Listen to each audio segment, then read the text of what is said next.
Yes, we're up now. All right, so what are we talking about? Sadness. What's the word? Sadness. So when you think about clinical depression, we're talking about mostly sadness. If you want one word, that's the word I would give you. Sadness, melancholy, thoughts of despair and bereavement have been a universal feeling throughout history. So it's not anything new.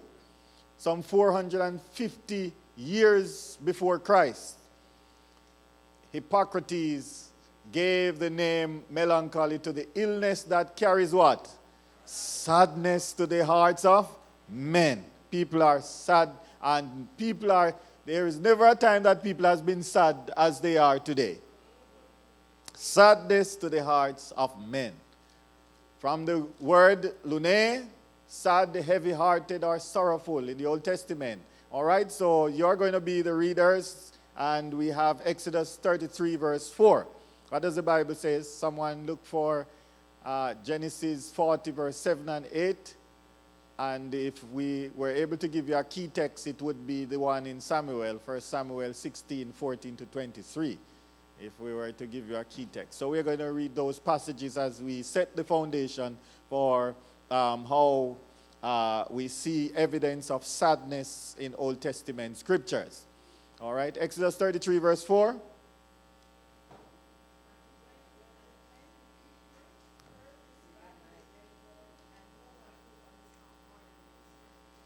All right, so we'll utilize the roving Dr. Smith.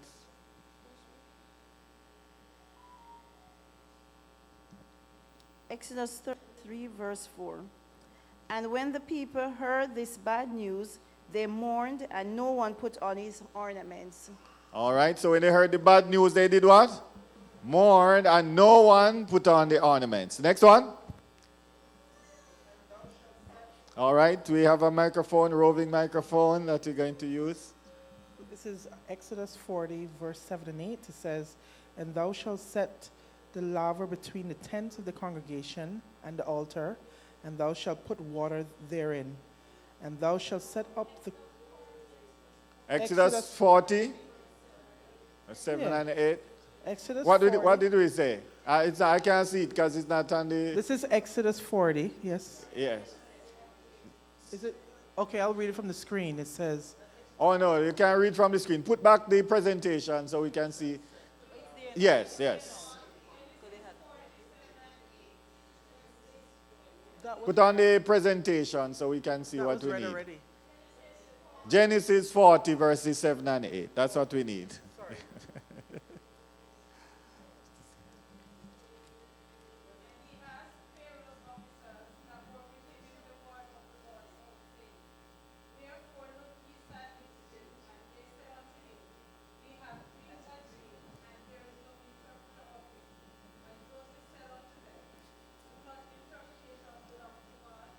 All right, so these two men, the baker and the butler, they had dreams and they were what? Sad. And we have other occasions where there were dreams and vision, like when Nebuchadnezzar had the dream and he could not interpret, it creates some type of disturbance, right? There. And then now, as I said, if we had a key text, this is the one we would use, 1 Samuel 16, 14 to 23. 1 Samuel 16, 14 to 23. All right, we have it on the screen. It's a little long, so let's read together. And they said unto him, we have a dream. No, that you're gone back to the one there. 1 Samuel.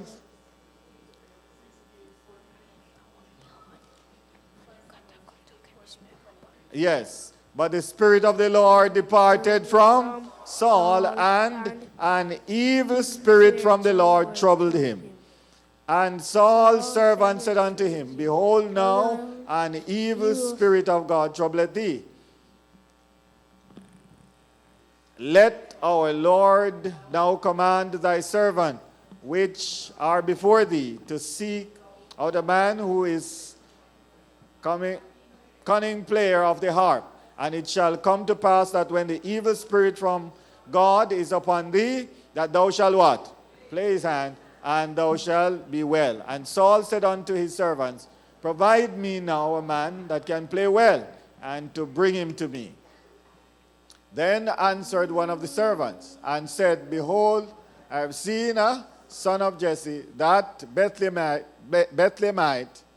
that is cunning in playing, and a mighty valiant man, and a man of war, and a prudent in matters, and a comely person, and the Lord is with him. Wherefore Saul sent messengers unto Jesse, and said, Send me David thy son, which is with the sheep. And Jesse took an ass laden with bread, and a bottle of wine, and a kid, and sent them to David his son unto Saul, by David unto Saul. And David came to Saul and stood before him, and he loved him greatly, and he became his armor bearer. And Saul sent to Jesse, saying, Let David, I pray thee, stand before me, for he hath found favor in my sight. Verse 23, And it came to pass, when the evil spirit from God was upon Saul, David took a harp and played with his hand. And Saul was refreshed and was well, and the evil spirit departed from him. Well, you can be literalistic with the scriptures and say, well, it's a literal evil spirit that was upon him. And sometimes people have some evil spirit that haunt them. But when I got into psychology, what I saw in this is that a person was in psychological and emotional distress. So there are occasions, because I tell you, I have had in my ministry at least 4 persons. The 4th one came just last week, who claimed to be demon-possessed. And before I went back to NCU to finish my master's in psychology, I started because NCU was not doing the master's. I knew from I was doing the bachelor's that I wanted to be in psychology. NCU didn't offer the master's. The UWI did. And there's a school called CGST, Caribbean Graduate School of Theology, in Kingston that did. And I started my master's in psychology. I did 1 year at Caribbean Graduate School of Theology. They do a course there in their master's program that is not offered at NCU in that program, because theirs is a MA in psychology, which is it's both theological and psychological. At NCU, you do a MSc in psychology, which is straight psychology, no theology courses in it. So one of the courses I did at Caribbean Graduate School of Theology is a school called, the subject course called the Integration of Psychology and Theology. That is to say, how do you distinguish between demon possession and psychological illness? That's basically what the course was about. And there are some clear signs of when it is demon possession. When it's demon possession, if the person can tell you about your past and your sins, Satan is the accuser of the brethren, that you never tell anybody about. And when it's demon possession, we're dealing with depression, but I'm just touching on this. When it's demon possession is if the person can levitate, that is, they can float around. That is supernatural. Sometimes they speak other voices and it's not demon possession. And they might have extreme power, and it can be a multiple personality disorder. So in psychology, you have multiple personality disorder where they can put on another voice and a whole personality that they are not. So some people might use that for demon possession. Sometimes it is when they speak in other voices. But in speaking in other voices now, like when Jesus was casting out the demon, they will dissociate themselves from the body that they are in. So when you say, what is your name? What the demon says? Legion. They didn't say, because we are many. So they didn't say, and so I have had at least 4 cases, and one of them that I'm dealing with now is that when the person has a way that when he's disturbed, he will, and you say John, and you were talking to John, he will say, I am not John.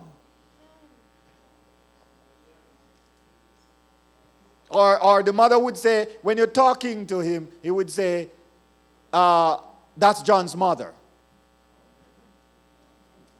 Not my mother, but that's John's mother. That's what, so you will see that there's dissociation. So what I am saying here is that it could be a literal evil spirit, but going into counseling now, there is also an emotional and psychological state that people would consider to be an evil spirit overtaking the person. We believe that Saul, yes, the Spirit of God had left him, but Saul had reached a state of distress and depression that he needed to find comfort and hope. And that is what clinical depression is, when people reach a stage where they, from within themselves, not able to give themselves comfort and hope. They need external support to bring healing. That is why when you are clinically depressed, it is, and we're going to show you how we deal with it, it is not just you. Some people say, why they're just so sad? They must just get out of it and just get up and go on. They can't just get up and go on. They need help to get up and go on. So I say that, and I've said to people who are depressed and they don't want nobody around them, I said, you need a friend who can kick down your door and come drag you out of the bed and make you go to work. Yeah, well, don't kick down anybody's door. You know. But you need somebody who will invade your privacy. Or else you're going to stay depressed and you're going to die depressed. You need somebody to invade your privacy. And that's why we need friends. But we're coming down to that part. So, an evil spirit. So I am saying now it can be a literal evil spirit because the Spirit of God had left him. But now we are saying you put on your family life glasses and you see that it can be a state of emotional and psychological distress. That somebody who could help to bring them out of it. David was such a person. Depression is not just a period of sadness. However, it is a situation in which the person crosses a threshold of bearable sadness. And then on Monday night, we're going to deal with violence in the home, and we're going to talk about crossing a threshold of anger. So people can cross a threshold of sadness that they cannot return from unless they get help. Are you hearing me now? All right, you cross it and you can't come back, cross it back. Depression has become the true curse on modern, this is what the World Health Organization is saying. It has become a true curse on the modern world. The World Health Organization estimates that more than 340 million persons suffer from major depression worldwide. How many million? 340 million. Major depression is the number one psychological disorder in the Western world. It is growing among all age groups, especially among teens. If the growth continues, we said, that is 2015 when I did the preparation for the issues in the home. It says by 2020 it will be the leading disease in the world, and indeed it is. And it is now 2020, and I can say clinical depression. I am telling you, I have seen, as a psychologist, I have seen the tough cases, the pastors will refer them to me. So, the person with schizophrenia is known as the most dreaded psychological disease, just like cancer is known as the most dreaded physical disease. Am I right? People are afraid of cancer, but it is not the number one disease. The number one disease that kills people is heart disease. But people don't fear heart disease like cancer, because when you have heart disease, one day you will just get up and you drop down and die. People are shocked. Cancer, you can have cancer and suffering for 10 years until you lie down, and I've seen persons, they have bed sore and so on, and it take you, you lose weight and so on. Cancer is a dreaded disease. But the number one disease is heart disease. Can be a silent killer, cholesterol and high blood pressure and so on can trigger that, and sometimes you don't even know what's happening. But so it is that clinical depression might not be the most dreaded like schizophrenia. Schizophrenia and psychosis, they cause you to see things. So those are the psychological concerns where you see things. So I was at church one Sabbath, and the sister said to me, said, Pastor, you will see that lizard follow me from home to come to church, so I'm going back home. Well, I looked on the wall, I didn't see any lizard. I did not say, sister, no lizard not there. I said, sister, where do you see the lizard? She said, see the lizard right there. The lizard followed me to church, It's an evil lizard, and I'm not staying here. I'm going back home. I said to her, I said, if an evil lizard follow you to church, church is it. Thank you so much. Church is the house of the Lord. You're at the right place. Go back inside the church. She go back inside the church. Then I called for her niece. I said, well, your aunt is saying that there's a lizard on the wall. I look, I don't see any lizard. You see any lizard there? She said, no. I said, does your aunt have a psychological illness? She said, yes. Is she taking her medication? She said, no. So we were able now to do intervention. But schizophrenia, if you take your medication, sometimes after 3 or so years, it loses its value. They might have to change it, the psychiatrist. So you might even be taking it and it's losing its value and its potency. So you have to change it. And I've had that with more than one cases.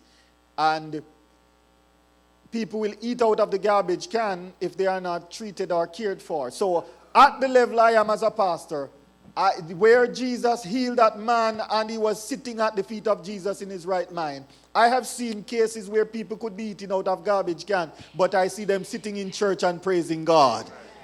And I say that that's a miracle. Because there's another person, so we're able to help that one. There's another sister who they said when she got one episode and she went out there, she took off her clothes, was naked, was chopped in the head. They found her bleeding the next morning. But I picked up, based on her dress and the fact that she didn't bathe and she was highly spiritual. They said there's a thin line between being highly spiritual and mental illness. Some people, when they're getting mentally ill, they get highly spiritual. I'm not saying you mustn't get highly spiritual, you know. You must read your Bible and pray every day. And so on. So I saw one night passing by church, she wanted fasting and prayer on a Thursday night. Nobody else was at church. So, and I intervened, and she was able to be admitted in the hospital. And in 2 weeks, I tell the brethren, she's not well. Just pray for her. And you don't need to visit. You don't need to know what is wrong. It's not everything you're going to ask, what happened to you? Or what is wrong? Or what is the complaint? If the person is sick and they say, pray for me, do you think that God knows what's wrong with them? You can pray and God will hear the prayer.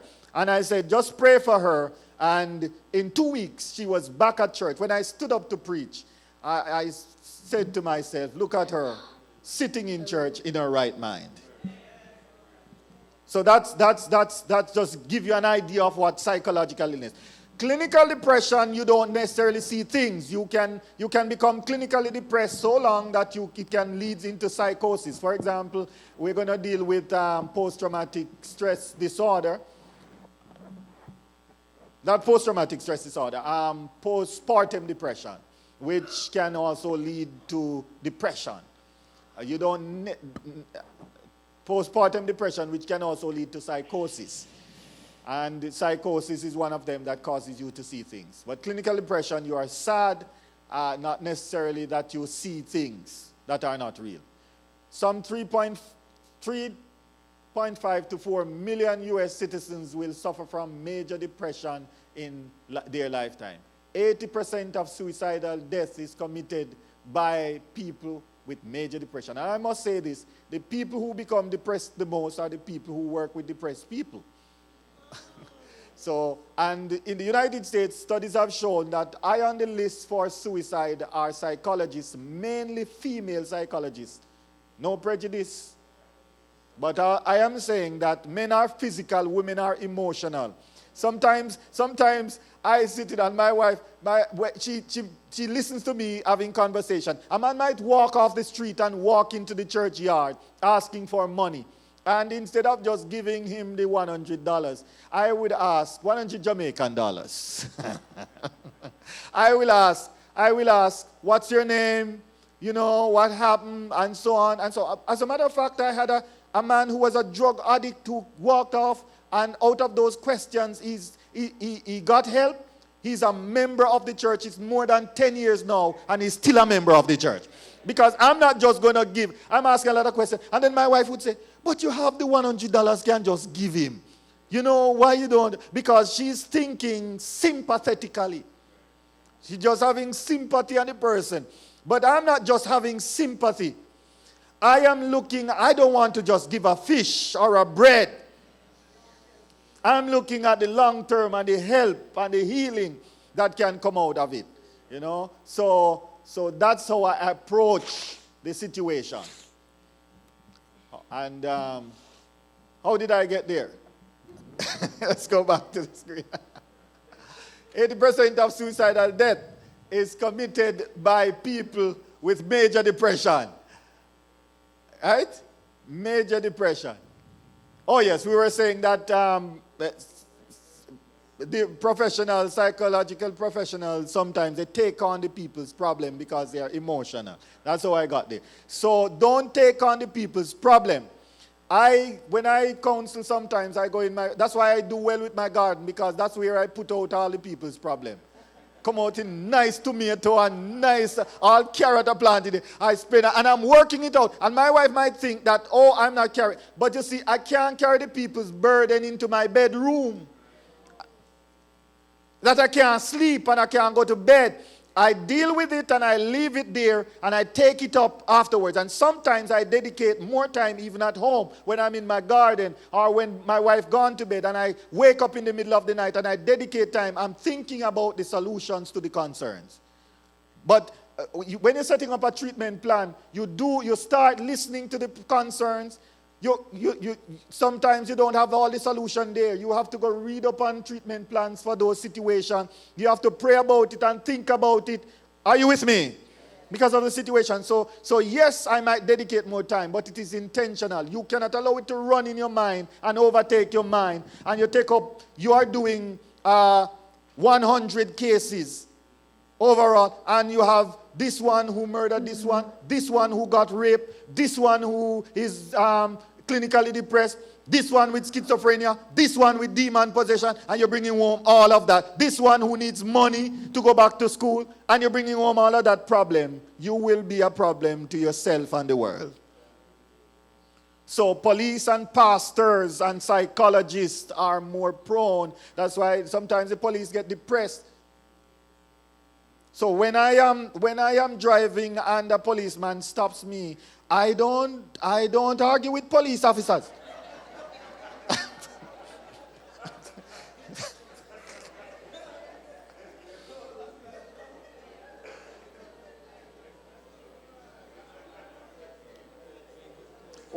One man, the police run him down and was about to ticket him for one reason, and him argue with the policeman and the policeman walk around the car and look at the car and say, your 4 tires bad. And give him another ticket for the bad tires. Listen, I don't argue with police. They have the latitude to let you off or to give you a ticket. And I'm not going to give any money, because left or right, I'm not giving any money to any policeman. So what I do, well, one, I am a police chaplain, so I have an ID. So when they say, show me your ID or your driver, I take out my chaplain's ID.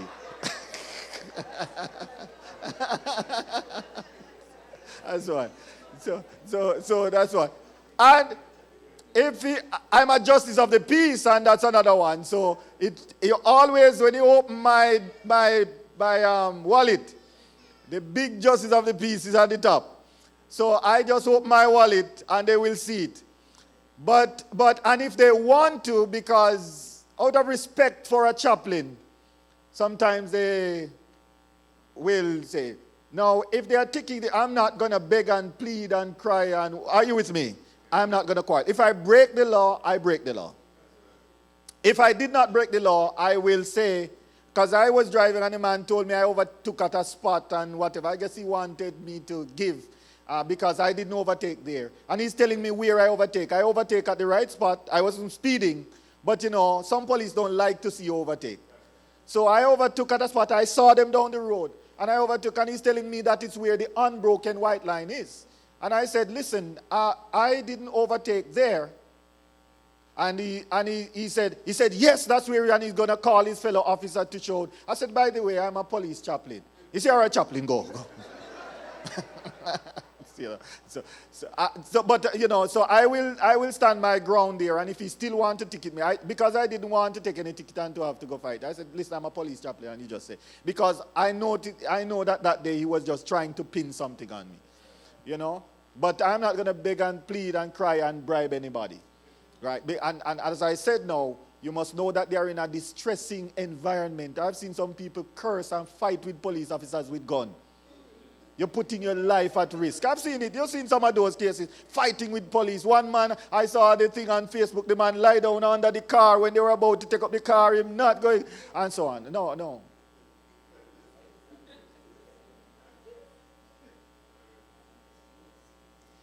Clinical depression is the most prevalent psychological disorder in Jamaica. And as I said, it's in the world. No one is immune from depression. Christians, what did I say? Non-Christians, male, female, young, old, rich, poor, all are affected. There was a time when if you become mentally ill, psychologically ill, the church would disassociate themselves from you and say it is because of something wrong that you have done. I knew an elder, very good elder. The first crusade I did second crusade I did, because I did the first one, Sister Styles, Elder Styles. You know where I did the first one? I met my wife. The second, Race Course Church. So the second crusade I did, I met an elder, dedicated, committed elder. As a young man then, the elder would give everything to the work of the Lord. He had at the time a brand new Subaru Legacy. And he said to me, Evangelist, this car is yours to take you anywhere you want to go. His life was the church. 2 years later, he got ill. And he had what is known as, when your elderly persons get that type of psychological, Alzheimer's, yeah, well, maybe.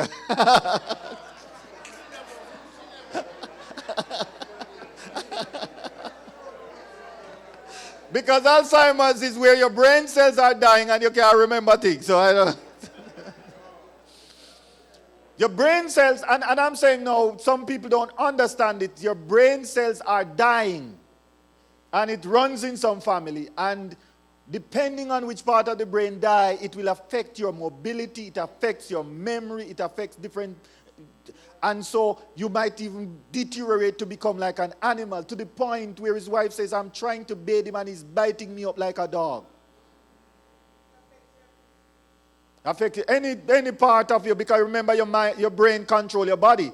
And so it could affect your speech, it could affect your sight, it could affect your memory, mostly your memory, and so on. So he deteriorated in Alzheimer's, and his wife had a rough time dealing with him. And I remember growing up, and when people reach a certain age, and they would even, we say curse, bad word. They would use language that they never used to use when they were in their right mind. And people would judge them for that and say that they are going to hell because, or they might say it is because of what they used to do. Not necessarily so. And that because they are not converted. And I remember growing up, my mother would say it's confession. Confession, they were confessed. But it's not necessarily so. It's not necessarily so. And Ellen White, I read where Ellen White says, God is going to judge the children and the mentally ill different from the way he judges those who are psychologically well. Amen? And I believe that. Because God would not, a loving God, would not judge him for... Listen, you as a good Christian, you heard the speech out there that you don't really use. And even when you're in church trying to praise God, it come back in your mind. Am I right or am I? Talk truth. And some songs out there. I tell you, one day I was on the platform and a song was playing and the loud music outside the church. And I was sitting beside an elder and I saw the foot going on the platform. Saw the foot going. And the elder didn't even realize it. I couldn't laugh there. Is when I go home, I laugh. So can you imagine when the brain cells die and you don't know yourself anymore?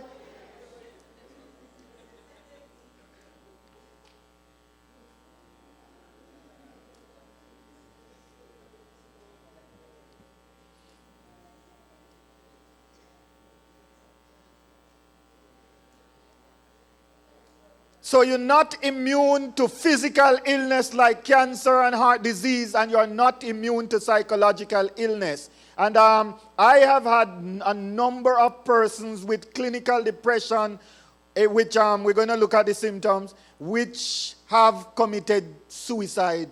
And some Adventists believe that suicide, I don't know if we have that topic on the list, I doubt we have it. Suicide, that if you commit suicide, that you are written off for hell. We were taught that. And then I asked, what did Samson do? And where is Samson going? And some people will say, oh, he was doing the work of the Lord. What Samson did, it was like the bombers who go on a plane, suicide bombers. Don't throw me out today. But what Samson did was no different from the suicide bombers or the people who go on hunger strike for a cause.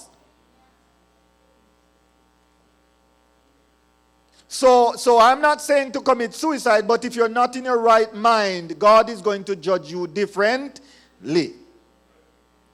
So because I remember as a young pastor, there was a suicide case, and the brethren said, that funeral can't take place in our church. He's a member of their church, Hang himself. The brethren said, as a young pastor, not even the senior pastor would touch it. He sent me as the intern. And when I'm a senior pastor and I have a member die, I don't send the intern to do my member's funeral. I go. The senior, it's not like he was a brother or anything. The senior pastor sent me, and most of the elders and members weren't there. I had to go on the spot where the person hung himself and bury him there. They just bring the body there and you bury him there. They say can't come in the church because we don't bury hangman. We don't do hangman funeral. So there are church members who reject. I remember I had a good deacon who I heard that he died. The deacon killed himself. One Sabbath morning I got a call. And when I got the call, there was a member, good member, who was about to kill himself. And when he was there about to kill himself, I couldn't go reach the parish as quickly. I called another psychologist who was in the parish, said, rush to this home with the pastor and see what you can do. And the man denied that he wanted to kill himself. But when they called me back, the pastor said, pastor, him say never try to kill himself. And so we don't, it's false alarm. And so I said, did you look around his neck to see if you see any mark? He said, I didn't look. I said, go back to the house. Go back to the, and when he went back to the house, he saw where the rope mark was. Because the brother just wanted them to leave to go kill himself. And they stayed with him and ministered to him and tried their best. Few days later, he still killed himself. Because there is what is called a copycat syndrome. I'm saying all sorts of things now, but I hope you're getting something out of it. The copycat syndrome, where in that church, a leading member who everybody respected had a terminal disease, killed himself. So other members who were ill and were at a stage where they thought that there were no solution or no hope, it ended up that 4 persons out of that church killed themselves. So I had to set up a 1-year intervention plan, and since then no more suicide has been committed. We got every person who is mentally ill, we make sure we get them to the psychiatric clinic. That's one of the part of the plan. We had seminars for 6 months straight. We engaged every counselor and psychologist to supervise every mentally ill person in that congregation. That's what we had to put in place in order to, and we have staved off the suicide cases in that congregation. So church people not immune. And he say, oh, is prayer the need or is this and that? Prayer is good, but sometimes the schizophrenic need medication. If they don't take it, they go in sittings. The same way you pray for the healing from cancer and heart disease, but if you don't take the medicine and if you don't get the naturopathic approach and if you don't stop eating some things that you are eating, you're going to have the problem and die from it. And smoking. I don't know I should say that one in the church. Yeah, all right. She said I must say it, so I'm going to say it. And the smoking must stop too. Yeah, and drinking. Yes.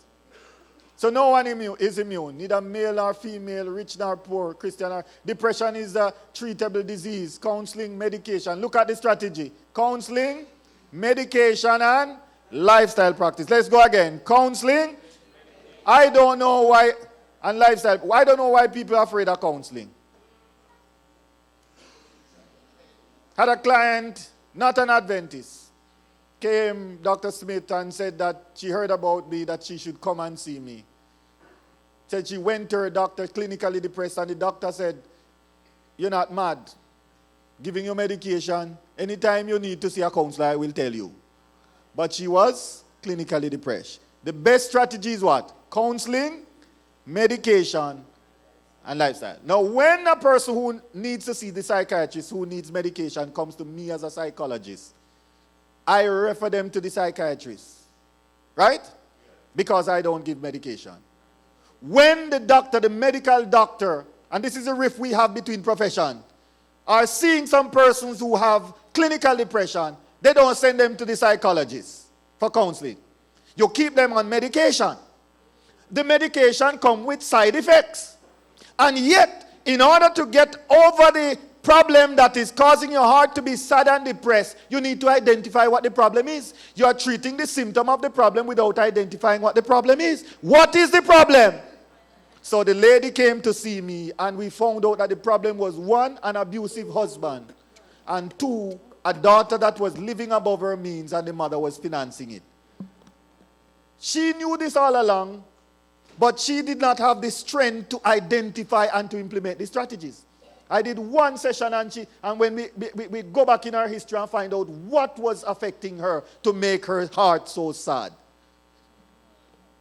And she said, you know what? The husband just gone overseas. And the daughter better go help herself, because the daughter had a good job. So, I'm going to come off the medication. Now, I never tell her to come off. She asked me that. She said, should I come off the medication? Now that I know what the problem is, I said, no. Because only the psychiatrist can tell you to come off your medication. So go back to them before you. She came back to me for the second session laughing, saying, Pastor, I got off the medication. Why did you do that? He said, before I sit down, I'm going to set your mind at ease. I went to the psychiatrist after I got off the medication. And he said to me, you don't display the symptoms again, so you're free to go. But what caused her not to be displaying the symptoms? She identified the problem and was dealing with the problem. So we have to work together, counselor, medical practitioner, and lifestyle practices. Matthew 6 verse 25, what the Matthew 6:25 says. Matthew 6:25.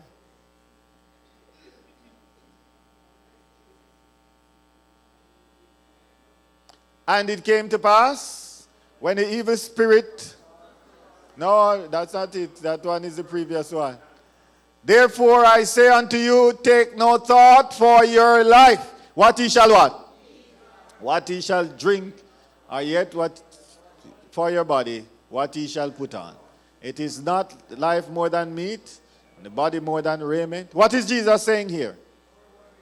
Don't worry about nothing. Is he saying that you shouldn't plan? Don't plan. Don't plan for your future. Don't make any preparation.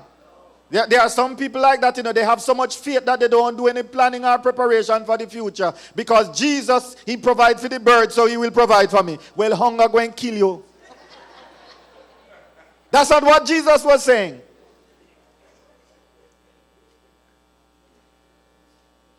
That's not what Jesus was saying. This is what Jesus was saying.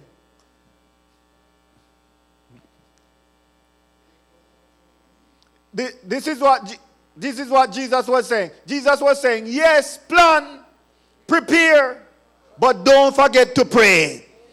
Some of us, we are so skilled at planning and preparing that we don't think we have any need to pray, because I have 10 degrees and I have so much money and listen, those things will fail you. So every day you still need to present yourselves to the Lord. So Jesus was saying, plan and prepare, but remember to have faith in God. Amen? So he wasn't saying we shouldn't plan and prepare. We're looking at it deeper now at the depressive disorder. Depression is an affective disorder manifested in feelings of persistent, irrational, uncontrollable, and we're coming from the DSM text revision, uncontrollable sadness. It is accomplished by anhedonia, that's the inability to feel pleasure, pessimistic thoughts, lack of energy, and even somatic or bodily symptoms that interfere with the normal life. Depressive disorder is a disease that affects one's body, mood, thoughts, eating, sleeping, habits, and self-esteem. What we call it a what? Disease. Right? Diagnosis for major depressive disorder, and this is from DSM, may be made if at least one of the following symptoms are present for at least 2 weeks. So the doctors, the medical doctors have I saw a doctor looking one day, a big book with all the illnesses in the world. Is that true, Dr. Smith? A big book. And if the symptoms that the person display is not representative to one of those diseases in the book, what do they do? What they do? They form a new disease, like the coronavirus. Are you with me? So it must fit this description in order to be labeled as this or that. So every so often they are updating the DSM also to include all psychological concern. Right? So depression. So these are the symptoms. Depressed mood most of the day, nearly every day, for 2 weeks. We're not telling you to diagnose yourself now, but we're showing you how to identify if the person is depressed. You still need to see a doctor, even when you know what's wrong with you. Are you with me? Yes. Markedly diminished interest in pleasure most of the day, almost every day for at least 2 weeks. Significant weight loss when not dieting nor weight gain. Insomnia, that is to say, you can't sleep, or hypersomnia, that you're just sleeping. You have some people, when they are stressed, and stress leads to most psychological concern. When they are stressed, all they want to do is sleep. And some people, when they are stressed, they can't sleep. And some people, I heard one woman say, oh, this death in the family, and my husband is not perturbed about it because I can't sleep, and all him want to do is sleep. I said he's as much as depressed as you are. Because when sometimes a person is so fearful that they just want to sleep away their life. Hypersomnia, insomnia. Psychomotor agitation, that means your body move and you never involuntary. Fatigue and loss of energy almost every day. Feeling of worthlessness and excessive guilt nearly every day. Diminished ability to think or concentrate nearly every day. So if the person asked me my name and I used to say, they say, what is your name? And I will say, Roy Dennis, even in my sleep. But when I am getting depressed now, they say, what is your name? I say,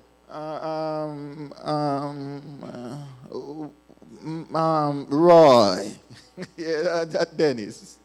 It takes a while for me to process it because my thoughts are confused with all sorts of issues going on in there.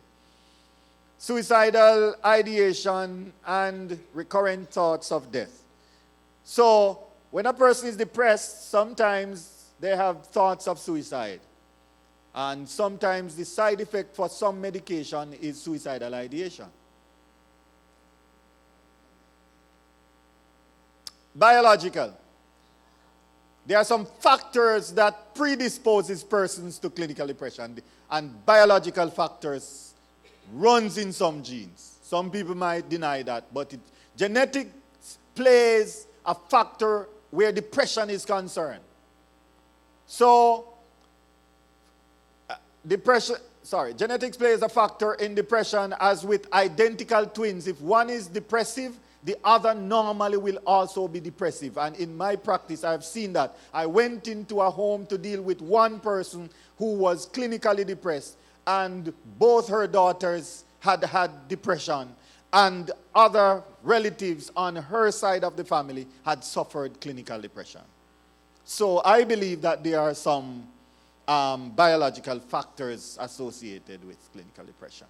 This is also evident even though less common among non-identical twins. Also, studies have shown that first-degree relatives of person with depression are more likely to have signs of depression than the rest of the population. So I normally look for, has anybody else in your family suffered from any type of mental illness? As a matter of fact, when I'm doing premarital counseling, every couple has to do a genogram, and I ask about physical ailments that may run in the family, and I ask about psychological ailments. And they might laugh about it and so on, but I know I am asking because, you see, the clinical depression can come on when their person is 30 or 40. How are you going to deal with that? If it runs in the family and you make a decision, I'm going to marry the person, still, you don't hide anything. You must give a clean record of who you are. Are you with me? And the person decide if they still want to marry you. Now, when they marry you, they make a commitment to this thing. Are you with me? Because, so they can't run away and say, I didn't know. All right? This is all, well, we read that already. So, psychological, cognitive psychology postulates that this disorder results from elaboration of irrational negative thoughts. So, there are biological concerns, but what will make it worse is if you have biological concerns and you think negatively. So there are psychological concerns, irrational negative thoughts that of oneself and the world and the future. So negative thinking can lead to depression, whether you are prone, whether it runs in your family or not. If it don't run in your family and you think negatively and isolate yourself from people, you will be coming to see me. Can tell you that.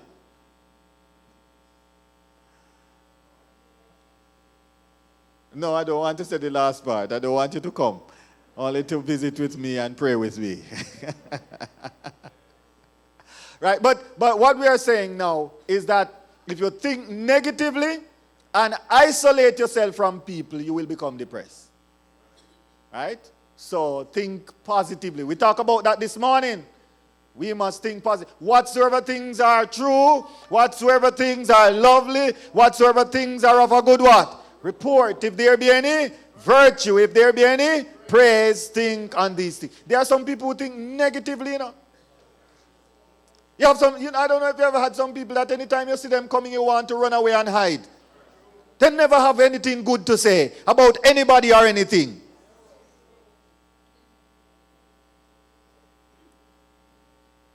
Age.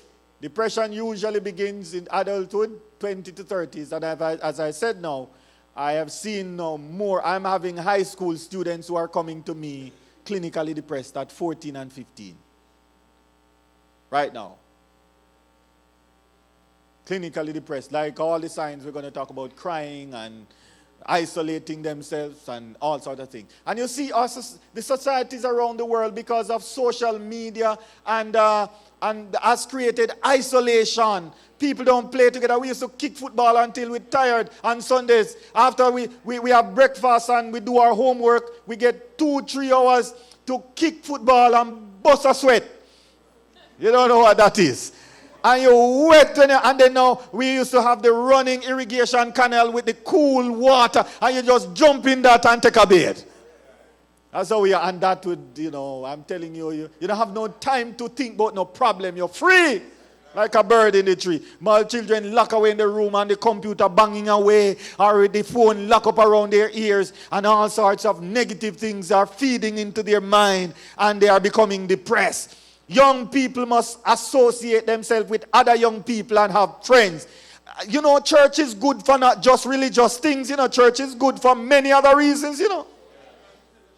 Fellowship and social relationship. Gender. Depression is twice as frequent among women than men. So I'm talking to the ladies now. Don't make nobody give you no headache. Don't let anybody give you any headache. And it is, let me see if the other slide says it. So let me back up. So while it is twice as likely among women than men, men are twice as likely to kill themselves. Women are twice as likely to become depressed. And we're not dealing with suicide, so let's talk about the depression. Why is it that women are twice as likely to become depressed? I mentioned that women are emotional. They internalize people's problem. You don't need to internalize people's problem. If you can't help, you can't help. If you can't help, you point them where they should get help. You can't solve everybody's problem. So that's what we say. But emotional, women are emotional. Naturally, you're emotional. So, that's one. But the two main things that causes people to be depressed and stressed: work and family. Who is most family oriented? The women. 75% of the homes are led by women. And it's not just in Jamaica, but even in the United States, most single-parent families are headed by a woman who have to go work and who have to provide for the children, and this puts rather a lot of stress and strain on the woman. So they have to work hard and so on. And while they work out there, they have to come back home sometimes and clean up the place, because the same children they're working to provide for, they wouldn't leave straw in the house. And it puts stress on you. They are lazy? What did you say? She laughed and said something, but no, she's not answering me. Yes, they wouldn't leave straw in the house. And that puts more stress and strain on the parents.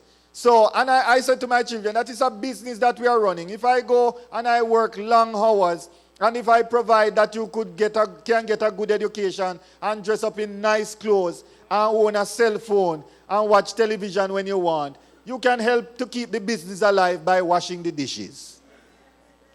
Amen? And we're not coercing or begging or pleading or fighting. But it's a family business. You can help by spreading up your own bed. Amen? And keep the business looking good. And know that it's not only my business, because I'm getting older and I will soon need somebody to take over the business or run the business. Is pop-down business you want? Young people?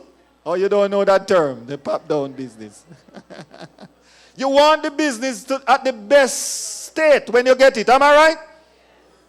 Yes, so it's a business. Yes. Teach them. They teach them how to operate when they're on their own. Yes, so you're preparing them to fly out of the nest. So we say work and family. Now, those are the two main things. So if you have an abusive husband, if you have an unfaithful husband, it can lead to depression. Now, what the men, if they have an unfaithful wife, they will kill themselves. In most places around the world, that's what the men will do. They don't become depressed, they kill themselves. In Jamaica, they kill the wife and kill themselves. We don't know about Cayman. But when the woman has an unfaithful husband, what happens? She becomes clinically depressed.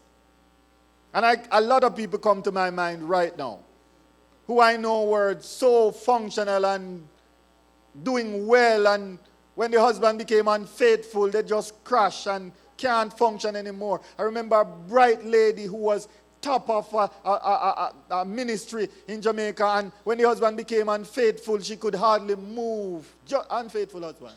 She could hardly move. Clinical depression. And she never recovered as long as she lived. Unfaithfulness.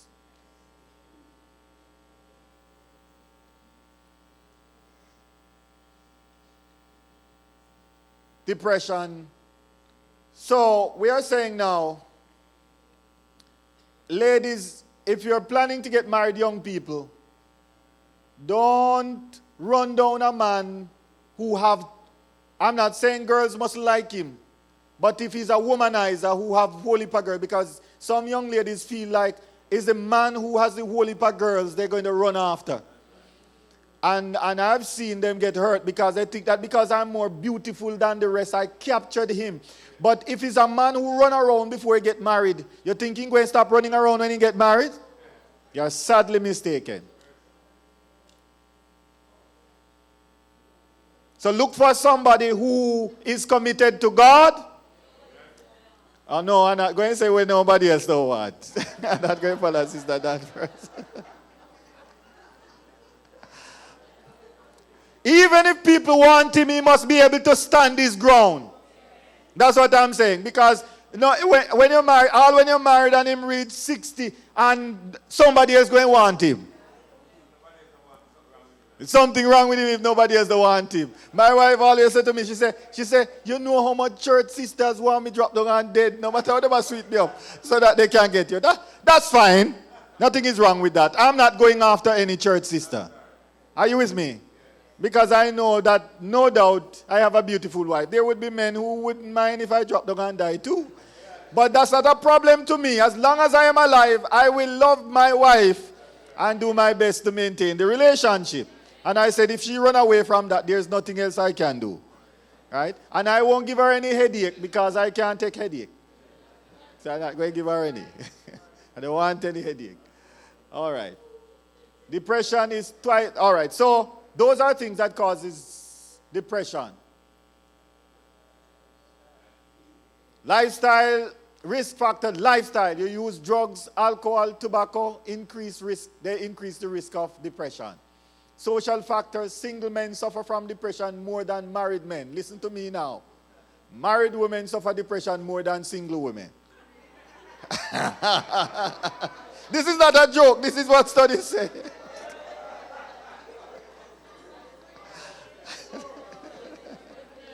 So I saw this thing on Facebook.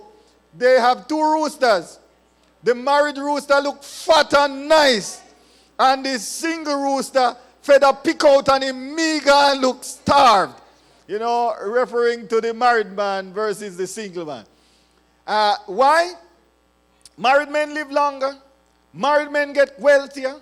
Married men are prone to be happier than single men. The wife will give support and help and love, and they have satisfaction in the home generally. Married women who have to, and even when they are married sometimes and the man is there, sometimes the man just put down the money on the table, and where it break, where it maga, it pop. And so he will say, well, Pastor, I put down the money on it. So the wife alone has this stress to deal with it. This culture that the man must only work money to provide for children, it is destroying families. It's a slavish principle and mentality. The man is an intimate part of the relationship and the family. He must collect school report. I drop my daughter on Thursdays to music lesson and so on. He must be intimately engaged in the life of his children. And he doesn't have to work more money than women because many women are working more money today. So what you do is that you work together and keep the family alive. So the women take on the strain of family. And more men are prone to being unfaithful than women. And the women being emotional, they don't know how to deal with this. Many of them, they know they'll find it difficult finding another husband, if that be the case. And so they stay sometimes in abusive relationship, unfaithful spouses, and they live in depression hoping that things will change. Now, if a man is not going to leave and kill his wife, he will leave and simply move on with his life and so on. I know men and they leave and they just move on with their life without looking back. The woman, it's difficult to do that. So family issues really cause a strain, and the woman cannot divorce herself from it and cannot move on in life, and it creates depression. Right? That is not saying that you shouldn't get married. Marriage can be a happy place, but you must choose carefully and you must make the investment. I know there are some women who you don't make the investment and you suffer the consequences. Some of the things you do, just because you are educated, doesn't mean that you should talk to the man anyhow and destroy his ego. He won't take it. And just because you are a progressive, academically advanced, independent woman, doesn't mean that you must use that intimate thing that you know your husband wants as a weapon.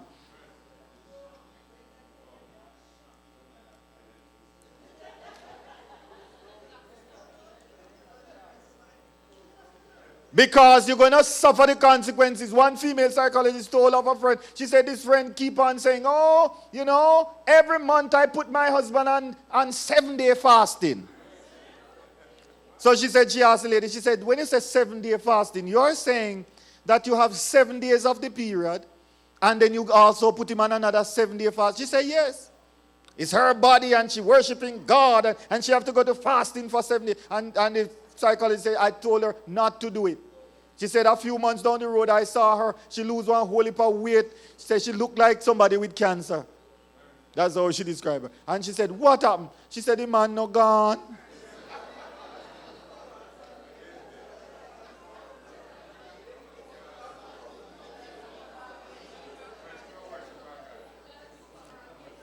Yes, well, you stay fasting. Listen, Paul says, give due benevolence. It can be used as a tool, but it must never be used as a weapon. A tool is used to do something good, a weapon is used to do something bad. How it can be used as a tool, him no want to talk and you want him to talk. When he's satisfied and him belly full, you say, honey, we need to talk. Don't do it the other way and say, listen, nothing for 1 month if you don't talk. That's a weapon. So I'm saying now, ladies, you can do things that destroy your relationship and then you become depressed. Right? And let me say this, don't follow feminists. Adventists don't propose feminist ideologies. Feminists don't want to see no man. God's plan was never for man to lord it over the woman. And it's never for the woman to lord it over the man. So these feminists that pushing people, we had an article recently in the papers, and I feel free to talk about it, where the person is saying, oh, to get rid of the violence against women in Jamaica, the women now need to, every married woman must just lock down shop for 1 month. And I said, only a feminist or somebody who don't know no man would propose those things. Because if you know and you're married, you will know that you don't deny a person a need. You don't deny a need. You can deny the want and privileges, but you don't deny needs and rights.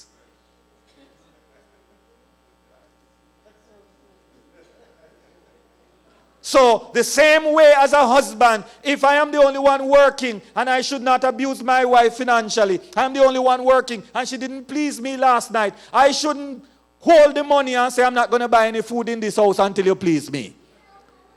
No woman would agree with that. That is financial abuse. So it is that if I won't talk, you shouldn't hold me ransom and say nothing until you talk. That is abuse, sexual abuse.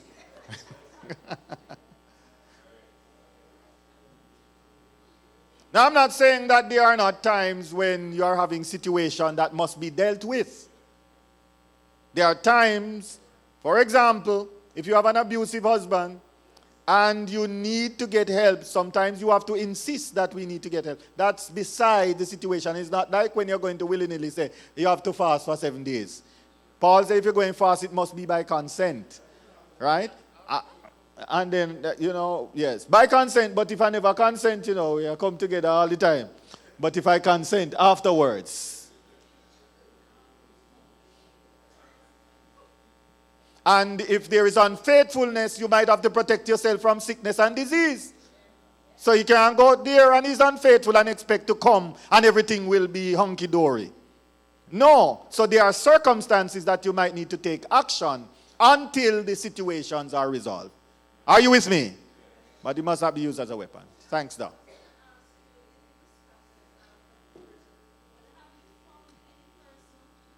Has become depressed because of not being able to forgive themselves. Yes. Yes, we're going through those now. We're coming to those. Yeah, so all of those things that stay in their mind, they become depressed because of it. Depression is manifested itself in both physical and cognitive domains. So that's where we're going. Deep sadness. No I should be in that word. It's anhedonia. That is, lose your desire for pleasure. You don't want to go to social. Don't want to go out for ice cream anymore. Don't want any intimate relationship. Don't care. Numbness, indifference, irritability, slow down thoughts, negative thoughts, feelings of guilt, despair, recurring thoughts of death, suicidal ideation.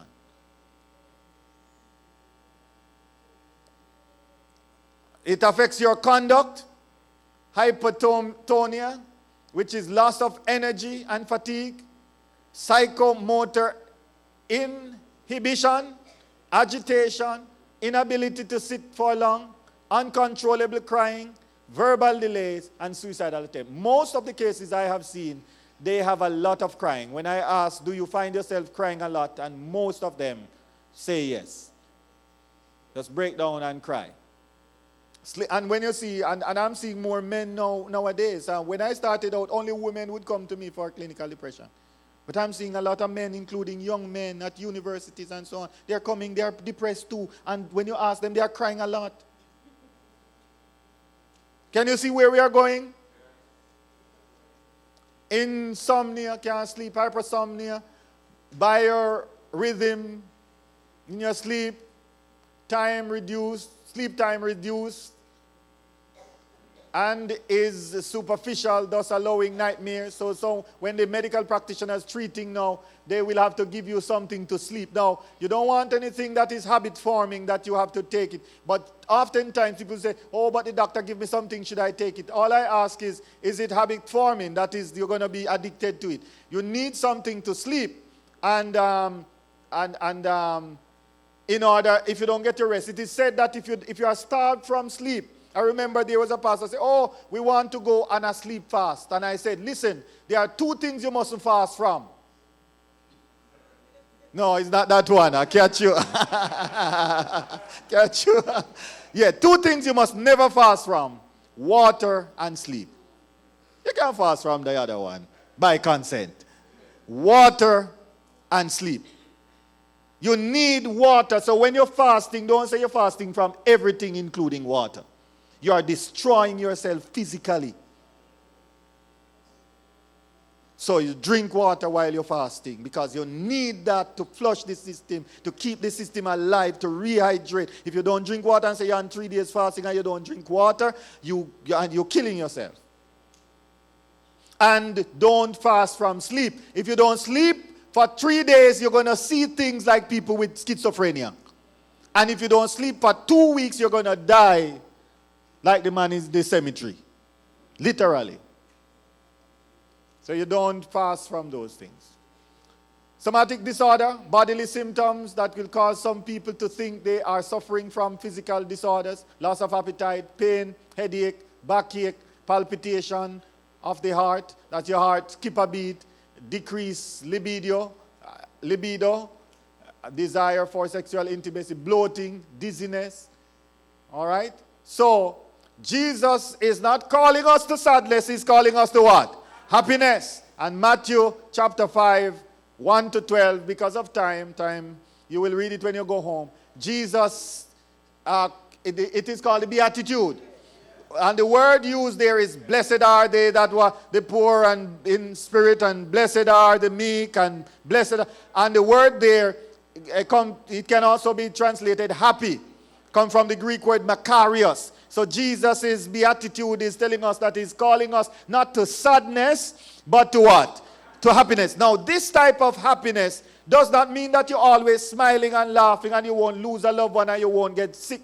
But it means that you have a joy in your heart that regardless of the circumstances of life, you're going to think positively and you're going to connect with God and you're going to connect with friends until you are out of the situation. So it is the capacity to think positively and find your way out of the situation. Depression in children. 1 to 2 of 2% of children and 4.5, well, you could say 5% of teenagers suffer from depression. Signs to look for: frequent sadness and excessive weeping. If it's your children just weeping, persistent boredom, social, and you notice that the social media and the internet and the thing cause them to be bored with everything. Yes, these things are leading to depression, social isolation, and it isolates them. And so you have to have a time when you get your children off these gadgets and let them do something else, right? Yes. So we play card games at my home. And my daughter, who is 9, she loves to play domino. I am surprised. I don't know who taught her to play domino, but I'm surprised how good she's at it. And so last week, one of the nights we were playing domino, and she loves to play cards and so on. And she might play music. Now she's in the music, and I sit and listen to it and so on. You have to do some of those things, right? And when we were growing up, we used to do outdoor games where you get the physical exercise along with it. So take the children off the gadget. And young people, don't isolate your friends. You need to interact with people so that you don't get depressed. Feelings of guilt, loss of interest in enjoyable activities, low self-worth, increased irritability, even hostility, frequent aches and pains, including headaches and stomach aches, poor concentration, and suicidal ideation. These children can be displaying signs of depression. Postpartum depression is the last type that I will share with you. Postpartum depression. It is natural that after childbearing, a mother goes through some type of sadness. However, and you know, carrying a child and delivering a child is a big thing, you know. It's a serious business. You know, when I remember when my wife was pregnant, somebody said, this is a big thing, you know, it's death row that, you know. You're scared when you hear that, you know, but it's a big thing. However, if this sadness goes beyond 3 weeks as a result of the mother not desiring to hold or to see the child, it may be due to postpartum depression. 7 to 10% of mothers, that's 1 out of every 10, suffer from postpartum depression. Postpartum depression is due to hormonal changes, fear of not being able to care for the child, pressure from family, among other concerns. This is as a result of sadness, low mood, difficulty concentrating, sleep disturbance, and that may escalate into clinical depression. Now, when we talk about having a baby, and you see, when a person just have a child, I don't visit, because a child is vulnerable to any type of sickness or disease. So, call, drop off a card or a basket when the person just have a child within the first few weeks. 6 weeks, give them a little time. I call and we say, all right, I'm coming to visit, and you can explain to them, right? When there is death in a family, we go and somebody is always there and the person can't sleep. And depression is a part of the grief process. Some people are prolonged in depression after the death of a loved one because they don't get no sleep. They don't get any sleep. Right? So we are saying now, people need their rest. A mother needs a rest when she just have her child. And when there's death, the persons who are suffering from grief, they need to rest. Depression usually has an acute episode. So you have acute episode, which is the early stage of the depression. And the phase is relative to the absence of symptoms. So it is considered to be recurring, sometimes chronic disorder. So if it continues over a period of time, it becomes chronic. This implies therapeutic plan must address both serious depressive episodes, which usually last for about 6 months, and the medium and long-term development of the disease. About 50 to 85% of cases undergo relapse later in life, particularly in the first 2 to 3 years. So once you become depressed, you are prone to depression. Psychotherapy. So how do we treat? We close with the treatment plan. We say psychotherapy, clinical depression must be diagnosed by a professional. By a who? Professional. 2 key professionals associated with diagnosis: psychologist and the psychiatrist. The psychologist is mainly involved in the counseling and the intervention, and the psychiatrist gives the medication. The counseling approach includes the psychodynamic or psychoanalytic approach, where you look at the person's history to find out why they become depressed, whether they have family members, and biological factors are involved. And cognitive behavioral therapy, you get into the mind and you look at the self-esteem issue and use self-control techniques and systematic desensitization is one I use very regularly. What this means is that you replace the negative thoughts with positive ones. So what you have to do is to catch yourself thinking negative thoughts, and then you are going to replace the negative thoughts with positive ones. We call it systematic desensitization. No, sorry, that's the displacement replacement technique. Systematic desensitization, rather, is when you expose the person to the same situation, they have to confront their fears. That is systematic desensitization. Then there is medication, and we know that the psychiatrist will be the one to give the medication. Therefore, in order to achieve optimum result, therapies such as psychotherapy, diet, and natural remedies can significantly contribute to healing. Many of these methods are able to contribute to healing without the side effects of medication. If you need your medication, take your medication along with getting the counseling help. So if you get counseling and you need medication and you don't get the medication, it will take longer to heal. If you take medication and you need counseling and you don't get the counseling, it will take longer to heal. Combining medication and counseling and lifestyle will cause you to heal faster if you are depressed. Our final text is Matthew 11, verses 28 to 30. Come unto me, all ye that labor and are what? Heavy laden, and I will what? Give you rest, peace of mind. I will give you, right? Jesus has issued a call to all who are weary, those tired from hard toil of burden, those loaded down in Matthew 11, verse 30, to come to him. People's weariness comes from enduring their burdens, probably the burden of sin and its consequences, the burden of sickness, the burden of economic problem, the burden of family problem. Come and yoke yourself with Jesus. By placing yourself under his yoke and learning from him, you will find rest for your souls and from the burdens of sin. People have traded their heavy, tiring burden for his yoke, and the burden, which he says his burden is easy and light. That is what God is calling you to today. So we need to commit to him as we implement these strategies so that we will have peace of mind and we will be able to think positively as we deal with this matter of depression. Thank you.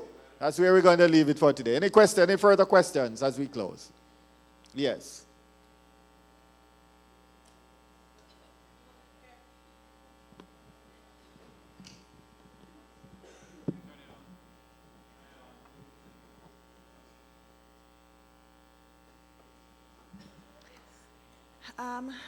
Good evening, Pastor. I just wanted to add one thing to the postpartum depression.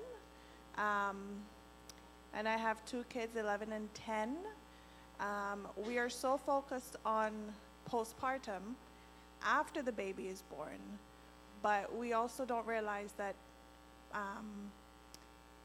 expectant mothers can also suffer depression when they are carrying. And so people should be aware that that is also a possibility. Because I did experience it with my second pregnancy, and I kid you not, after I had the second child, it was like a heavy burden. Just as soon as I delivered, I was fine. All but right. it was Thanks for something that. I was not thinking of Yes. while I was expecting. Yes. Thank you for that insight. So hear that she's saying now. And one of the things I say to couples who are preparing for marriage, one of the things I ask is, how soon after you get married do you plan to have children? We recommend that they wait at least 2 years because there are significant changes. When a lady gets pregnant, it changes her hormonal flow. So you have testosterone, progesterone, and estrogen. And it changes the flow, and that's how it's a hormonal flow that affects whether you are depressed or not. That's one of the things. Along with the issues of life, because some mothers with postpartum depression, we said that maybe trepidation and fear for certain things can cause it. But hormonal flow plays a significant role because we said they are biological factors as to, right? And it will affect your mood, and it will affect your desires too, because 1/3 of the women after they have children lose their desire for their husband. So and that is affected by hormonal flow. It affects your mood, it affects your desire, and it affects your emotions. Right? So thank you for that wonderful insight that the hormonal flow changes before you have the child, as soon as you get pregnant, and that you could find yourself depressed. So pregnancy is a big thing. It is not for children. It is for responsible adults that you can stand by one another and deal with those situations that will come as a result of pregnancy. All right? Yes.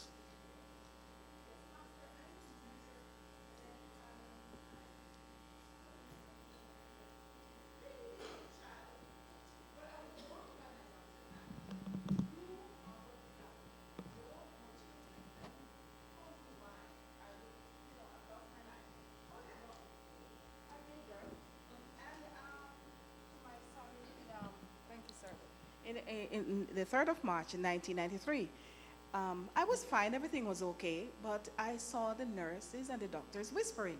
Then they decided to put me in this gown and, prep me to tie my tubes.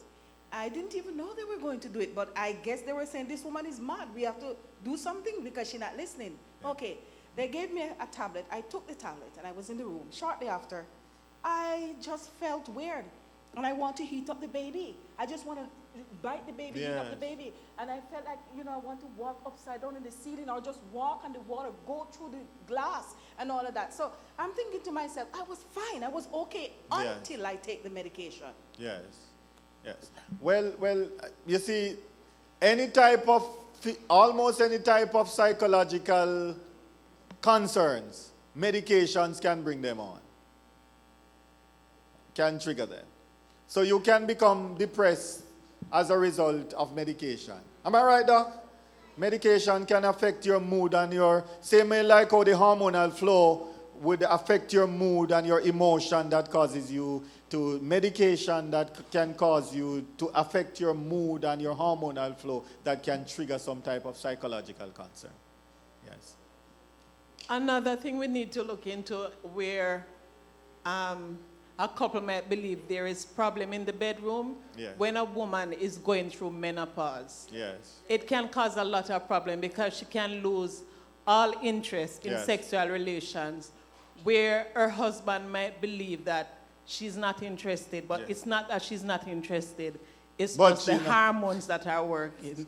She's not interested because the hormones have changed, the flow of hormones, and she's not interested. So what I would say is that the same way, because it can happen after you have a child, and it can happen otherwise when you are young.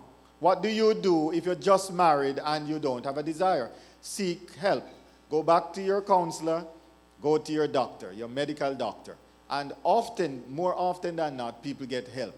And sometimes you don't even need any hard medication. They are natural supplements. Many times it has to do with your hormonal flow. And I remember one person who had menopause, she told me about this thing called evening primrose. It's a natural supplement and it balances the hormonal flow. And she said, she didn't have any desire. And the doctor told her about it and she took the evening primrose. I don't know if it has any side effects. I doubt it's a natural supplement. And she said, no, Pastor, the husband can't keep up with her. And I'm saying no. The problem is that many wives, they are going through this challenge with the hormonal flow. They don't have a desire. They don't talk about it. And every night when the husband tries to touch them, they pick a quarrel. And so because it's not discussed and it's not dealt with, the marriage is destroyed because you don't have a need, but he does. Are you with me? And when 1 year pass, 2 years pass, 3 years pass, and you don't have a need, and he does, it's going to be a problem in the home. All right. So, talk with your counselor, talk with your doctor. All right? Those are the two persons. Yes. All right. So my question is pretty simple question. How can you find professional help when you're dealing with depression at this stage, as on a general basis? All right. If you're dealing with depression, one of the first contact person would be your pastor. All pastors are trained, Adventist pastors are trained at certain level of counseling and equipped, and they will take the case up front. And if they think that there's a need for further referral to maybe a psychologist, they will do that. I don't know if the conference has a psychologist, but we have a family life department that would be able to identify the professionals and assist. In my conference, I am a trained psychologist, and that is the privilege that will assist the conference there. And also we refer to NCU and we refer to other places. We have a clinical psychologist at our health center within my conference also that I oversee the process where that is concerned. So your first point person would be your church pastor. And if you don't feel comfortable with, say, talking to your church pastor, which you should, then feel free, you can talk with any Adventist pastor. As it relates to conflict, personal conflict, does that relate to depression? Personal conflict. Well, I think a similar question was asked where Dr. Smith asked about forgiveness. Anything that is happening in the mind, that is pressuring the thought and creating stress in the mind, will have some negative psychological impact on you. All right, so that can lead to depression. Right.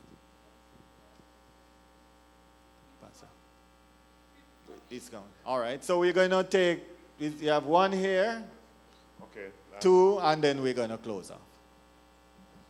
Do people that has ADHD suffer from depression? ADHD, attention deficit disorder. ADHD and ADD are developmental disorders. So developmental disorders are disorders that from childhood there is some type of abnormality. It does not lead to depression more than anything else does. That's a separate concern that will have to be dealt with. But people with ADHD and ADD, just like other people in the population, can become depressed, but it does not necessarily predispose them to depression. All right. Yes, what I really want to ask here, like when you go to bed at night and sleep, you find yourself jumping out of your sleep at night. Yes. Is it could be cause depression or anything? Because of that, I'm scared to sleep at night, because as I lay down and I go off and sleep, I have to jump out of my sleep with a headache, and when I sit up, it goes down. Yes. So I'm wondering if there's a part of depression or... All right. Well, we saw that insomnia as one of the signs, but that doesn't mean you are depressed, because insomnia itself is a common disease, if I should call it that, or a common problem in people, that it's just insomnia, but you're not depressed. Are you with me? To be depressed, to be diagnosed as depressed, you would need some other symptoms, like do you cry a lot? Do you have are you with me? Are you sad most of the times for more than 2 weeks, and so on? If those other symptoms are not there, then you're not depressed. All you're having is insomnia. If you're having insomnia, you can talk with your doctor about that too. All right? So you're not going to need to see a psychologist for insomnia. Your medical doctor can assist you. We said the final one, but we're taking the last one. And then we stand for, my hope is built on nothing else. We're going to find that hymn. We have a hand. The young lady wants, that is, yes, I have to take your hand after. Sorry. I saw your hand, yes. Pastor, most of the night I do not sleep any after all. What caused it? You don't sleep at all? Some nights. Yes. Well, I would say, I can't just stand here and say what caused that. Neither can the medical practitioner. So what we do is that you will have to know, I'm going to make myself available on Wednesday afternoons and Sunday afternoons from 5 to 7. And then we can talk and see if there are other issues that causes you not to be able to sleep. Because what you should know, I'm not saying this is your case. For example, if there is a person who is not employed and they're at home day and night, they're not going to need, and they are not doing any manual labor to get tired. They don't have an exercise program. They're not going out anywhere far. You're going to find that you don't want to sleep. No, I'm not saying this about you. So I'm just saying, no, I couldn't just stay here and say, what's the reason why you can't sleep? So there might be problems resting on your mind. It might be insomnia. It might be depression. It could be other things. So I would have to talk with you now to ask you a few more questions, and so you can see me before I leave. On Wednesdays and Sunday afternoons, I think. And there's a criteria to diagnose. Even though you put up the symptoms, yes, there's a criteria. You have to have a certain number. At least 5 of those, right, in order to be diagnosed as clinical. And that's why I said this is not for you to diagnose yourself, because many of these signs are evident in many other psychological concerns. Right, yes. But you have to now have at least 5 of these signs there together to say that you are clinically depressed. And suicidal is very high on that. Suicidal thoughts, you cry a lot, or you're sad most of the times, and so on. You lose your desire for pleasure. So remember, those are several signs. But some people just they can't sleep, and that is insomnia. Yes. Okay, so if a child is depressed and she doesn't tell the parents that the child is depressed, and how can the parents find out that the child is depressed without the child telling them? And that is why I thank you. Very, very relevant question. And that is why now I put the signs on the board. And I told you not to diagnose. But the signs now will tell you that something is wrong with the child. Remember, we gave a list of signs to say if the child is sad most of the time, if the child wants to isolate themselves from the family members, if the child is irritable, if they are always having headaches, and so on. Those are some of the signs. And the parents would say, but this never used to happen to you, so there is something wrong. I'm going to take her to see Pastor Dennis. Okay? So the parents now will look for those signs, and we listed some of them there. And if you see those signs, you take them to Pastor Danvers or Pastor Dennis. Thank you, sir. Yes. All right, we're going to stand for the... The closing hymn is 522. My hope is built on nothing less. My hope is built on nothing less than Jesus' blood and righteousness. I dare not trust the sweetest frame, but wholly lean on Jesus' name. On Christ the solid rock I stand, all other ground is sinking sand, all other ground is sinking sand. When darkness seems to veil his face, I rest on his unchanging grace. In every high and stormy gale, my anchor holds within the veil. On Christ the solid rock I stand, all other ground is sinking sand, all other ground is sinking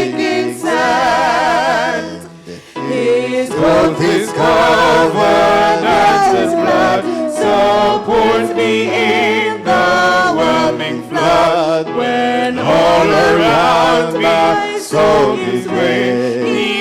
Even is all my hope and stay. On Christ the solid rock I stand. All other ground is sinking sand. All other ground is sinking sand. When he shall come with trumpet sound, oh, may I then in him be found, dressed in his righteousness alone, faultless to stand before the throne. On Christ the solid rock I stand, all other ground is sinking sand, all other ground is sinking sand. Amen. Bow your heads with me as we pray. Heavenly Father, we thank you for your presence with us today. We are reminded that you have called us to happiness. Happiness doesn't mean that we won't have difficulties and challenges, but this joy